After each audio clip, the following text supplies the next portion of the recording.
whatever you do, stick and move. Stick and move. Don't stand in front of that man. Do not stand in front of that man. I don't know how much confidence that Jake Paul have in all this, but you know he's gonna be a lot quicker. And if he stay close to Mike,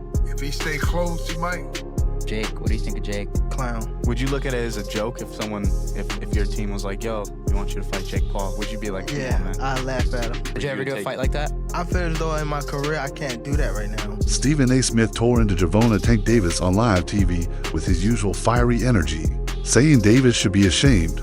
He blasted Davis for agreeing to fight YouTuber turned boxer Jake Paul, calling it more of a circus than a real contest. Smith said the match had disrespected the sport and accused Davis of chasing clout instead of protecting boxing's reputation, known for his passionate rants. Smith made it clear this fight shouldn't be celebrated, it should be condemned. Steven, I wanted you to come on the show to tell me that you think I'm a great boxer. I think you're a damn good boxer with a lot of potential. And I got one problem with you, and I told you this already. You are skilled. You cannot be going in the ring beating up on dudes that you know don't box. You can't have a basketball player, UFC fighter. No, they strike. They don't box. There's a difference. They're not on your level. As we all know, as a competitive sport boxing fan, this is nonsense. It doesn't make any sense for the sport, for Tank as a world champion fighting Jake Paul, as Jake Paul trying to become a world champion fighting Tank. None of that makes sense. Business-wise, this thing's gonna blow up. So let's see about the business of this thing. Let's see what the narrative is for this fight. Because again, I think Jake's gonna come in there and try to knock Tank Davis out. If Tank's not taking him seriously, believe it or not, that potentially could happen. And I'll explain why. Breakdown, let's go. Smith pointed out the huge size and experience gap, noting Jake Paul usually weighs over 100 pounds while Davis fights at just 135. He questioned whether this kind of event could damage boxing's image, warning that too many gimmick fights risk turning it into a sideshow. He also recalled the heated debate after Davis's controversial draw with Lamont Roach back in March. Back then, Smith defended Davis's record, saying he showed the calm and confidence of a true champion by immediately asking for a rematch instead of running from the criticism. I can't buy the hype at this particular moment in time. Now, I'll give Jake Paul credit for this. At least he's in the ring with a boxer. But 57 years old is 57 years old. And 57 years old and formally walking into a UFC fight as an audience member, as a patron with a cane. It's hard to me believe a year later that you're gonna be in any condition to really, really fight. I hope I'm wrong, but I don't know. And if you're Jake Paul, here's what I wanna say to you. It's Mike Tyson, that's fine. It's a money fight, I get you, and you wanna make money. But at some point in time, if you keep telling us that you're taking boxing seriously and you want to be recognized as a big-time boxer / fighter, you're gonna have to fight somebody closer to your age, who is a contender at the very least in the sport and who lives with it every single day. Could you please get in the ring with somebody? Pretty please. Gervonta Davis might be every bit as box office as Maverick himself. As exciting, as electric, because this dude performs every time out, y'all. Wherever Davis goes, wherever he fights, fans justifiably follow. He's that special. And Davis is without a doubt one of the top 5 pound-for-pound fighters in the world right now. Don't you even doubt it. Smith even placed Davis among the top 3 boxers in the world, praising his knockout power, skill, and star presence. Davis is a proven champion at the highest level, while Jake Paul is still a YouTuber trying to build credibility in the sport. For a fighter of Davis's caliber to step down and face someone with far less experience, Smith argued, makes him look bad. In his eyes, this fight is way beneath Tank's level, which is why he said Davis should be embarrassed for taking it. The world to recognize it. This is one of the top 5 fighters on the planet. He might be top 3. Yeah. You can make a legitimate argument for him to be in 3, 1, or whatever. Frank Martin, props to him, came into the fight 18-0, 12 knockouts. Clearly did not have the power to keep Gervonta Davis from stalking him from opening tap. That's what he did. He stalked him and stalked him and stalked him, okay? Frank Martin caught him with some good shots. Gervonta Davis kept coming. So he can punch, he's a knockout artist. He can box, he's not given enough credit for it, okay? He closes, he finishes. Once he smells blood, he's like a shark in blood-infested waters, Molly. He will finish you, okay? And by the way, he is an elite boxer. And so the time has come for this. Smith didn't hold back on the wave of spectacle fights either.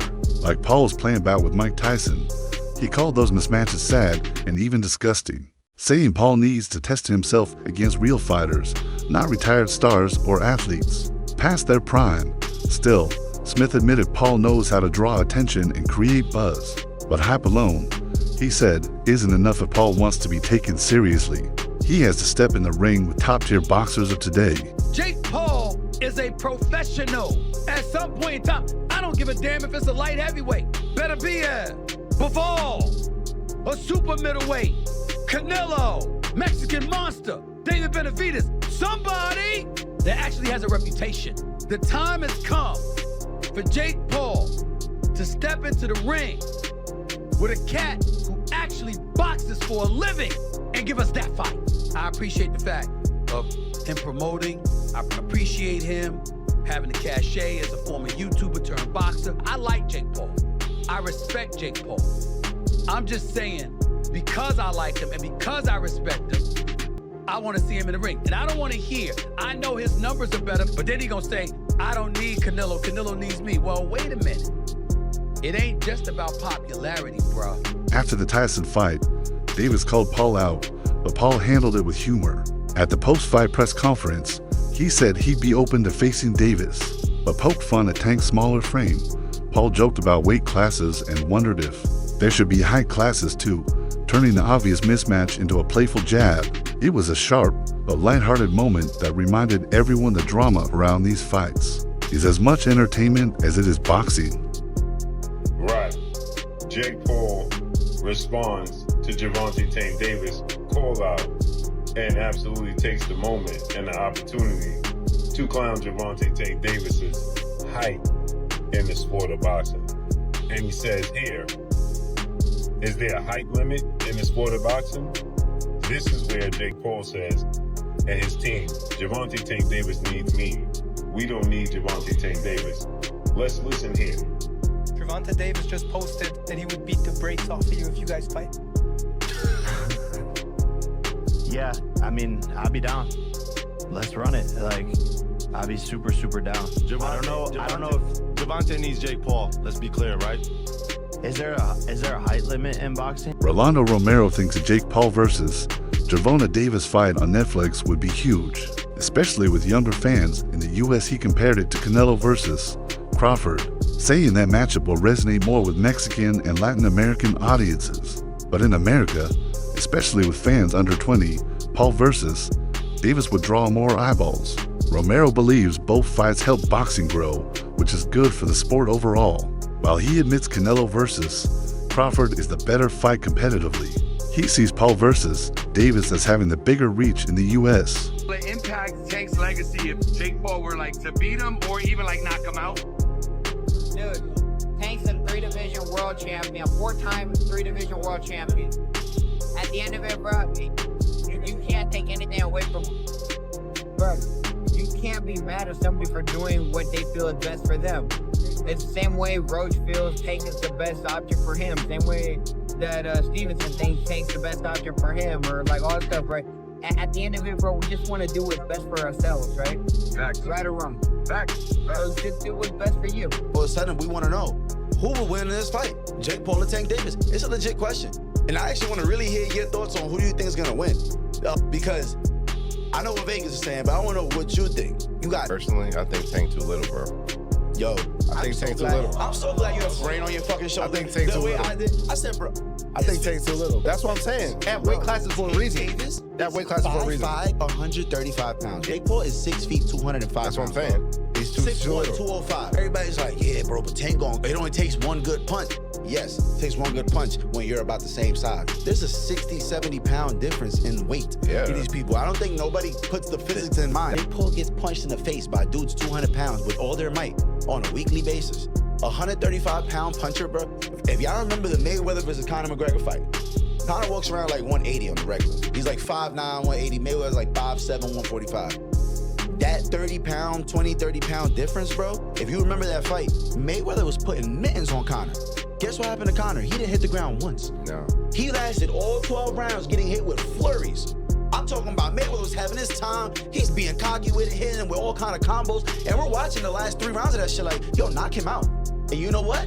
He could not knock him out because Conor gets punched by people that are 170, 180 pounds on a regular. And just that 20, 30-pound difference, it was like impossible for him to do anything. And that's exactly what I feel like is going to happen versus Jake and Tank. WBC lightweight champion Shocker Stevenson didn't hold back. When asked about Davis possibly fighting Paul, he called it disrespectful to boxing, saying if Tank really wanted to prove himself, he'd face a top contender like Stevenson himself, confident that he's the best fighter in the division. Stevenson challenged Davis to show his true credentials by taking on real competition, instead of chasing exhibitions. Paul didn't say you got your eye on Tank. What do you think about the rumors of Tank and Jake Paul fight?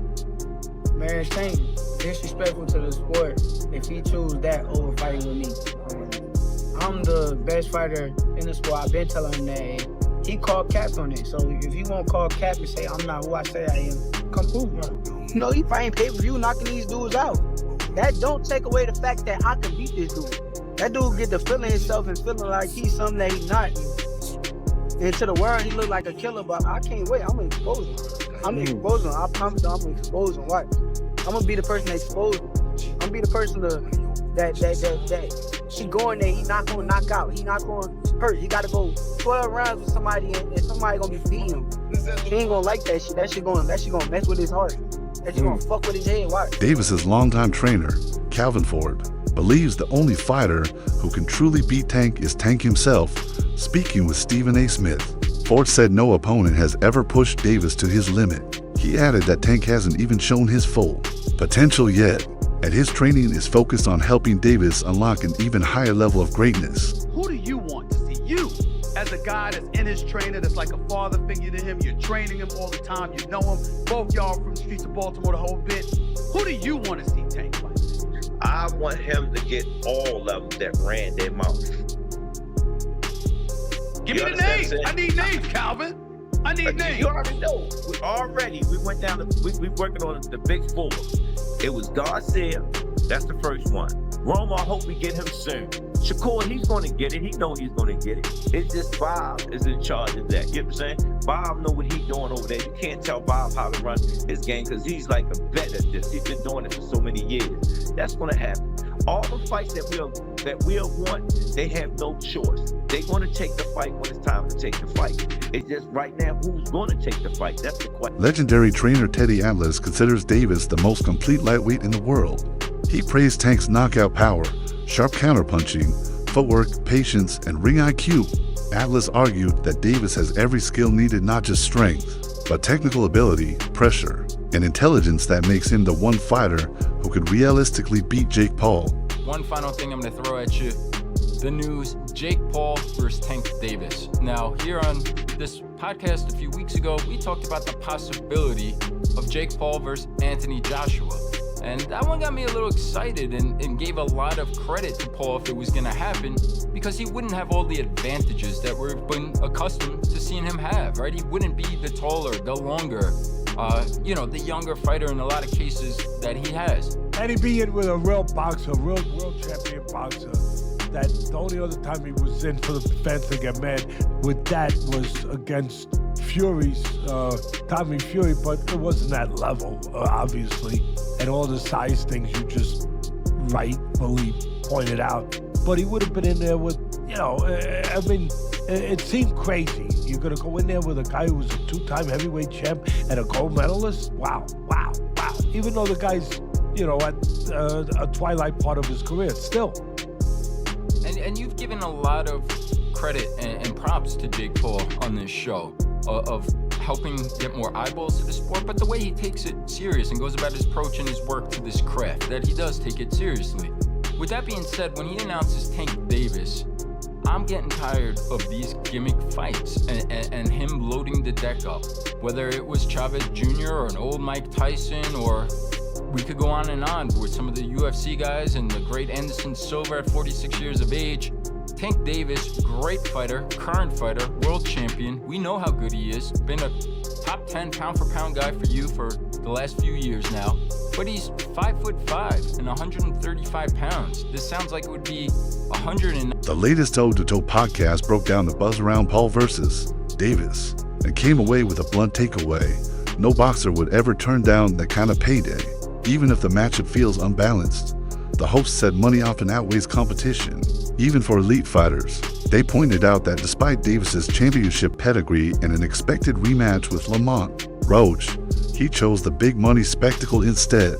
Analyst Gary Logan and David Adalia stressed how financial gain often beats legacy, while Dane Moore called the Paul Davis fight controversial, but inevitable more about entertainment than true sporting value. This is James Dutton for Round 8 Boxing. Delighted to be joined with Jamie Moore. Jamie, how are you, mate? I'm alright, thanks. You? Stuff, yeah, very good, thank you, mate. Let's get straight into the big news that came out today. I don't know if you've seen it yet or not. Exhibition in November, Jake Paul versus Gervonta Tank Davis. What do you make of it? I haven't seen that. I'm trying my best to stay off social media, to be honest with you. I'm not succeeding that well, but while I was away on holiday, I've been my phone off for 2 weeks, and I enjoyed the break from it, and it's slowly creeping back. I'm trying to stay away from the light, but yeah, I've not seen that. So interesting. He's so much bigger than Gervonta, like so much bigger. So I don't know how much of an exhibition it'll be, but because I'm assuming if and when he lands on Gervonta, he ain't going to take it well. I'm sure he's going to set about him. So that should be interesting, just for the fact of the size difference, to be honest. I mean, a lot of people are already saying Tank's going to knock him out. You know, he's world champion, but at 135 pounds, Jake weighed over 200 pounds in his last fight. Just how much of a factor is that fight, regardless of how much of a novice Jake Paul is? Yeah, listen, these weight divisions for a reason, and you know, when I think it was Logan Paul who fought Floyd Mayweather in an exhibition, and he had moments where he had success, literally just because of it. Former heavyweight Eddie Chambers had a strong message for Jake Paul. Fighting Gervonta Tank Davis would be nothing like the opponents he's faced before. Chambers pointed to Tank's speed, power, and ring IQ, saying Paul's past bouts with older athletes and inexperienced boxers couldn't prepare him for that kind of danger. Many in the boxing world have slammed the matchup as a money grab disguised as sport. Critics call it a greedy, cartoonish sideshow, saying boxing's traditions are being tossed aside for clicks, cash, and spectacle, a disappointing step backward for the sweet science. Keep it solid with you, I'm not a fan of this matchup at all. You got Gervonta Davis, who's been eating county jail spreads for the last month and a half, and he didn't look good in his last fight against Roach, where he had a draw, but most people felt like he got his ass tapped, so he needs the money. Then you got Jake Paul, who gets to beat on a nigga a whole foot shorter than him and 100 pounds lighter than him. And I think this is just nasty work. This screams money grab, and you know what? The fans lose in the end on this one. Netflix wins, Jake Paul wins, and Tank wins. We lose. Nasty work. New fans are left wondering what boxing truly values when fights this unbalanced get the spotlight. Instead of highlighting skill and competition, the sport seems to be leaning on pure entertainment, with Paul fighting at around 100 pounds and Davis at 135. Many see it as an unfair mismatch and even a weight bully situation. Some argue it damages boxing's credibility, comparing it to WWE. Still, a few defend Davis, saying it's simply a smart move for the money. Former champ Andre Berto even admitted he isn't upset about it. He believes Tank doesn't care what purists think as long as he's secure in the bag. He should beat Jake Paul, shouldn't he? No, he shouldn't. You don't think? Sorry, so I thought we were all unanimous. He shouldn't. You think Jake Paul beats Gervonta Davis? 70 pounds is 70 pounds. Jonathan Davis is very small. 5'5". He's tiny, bro. That's what I'm saying. Jake Paul He's a little man. If Jake Paul's tucking up move on and absorbing punishment,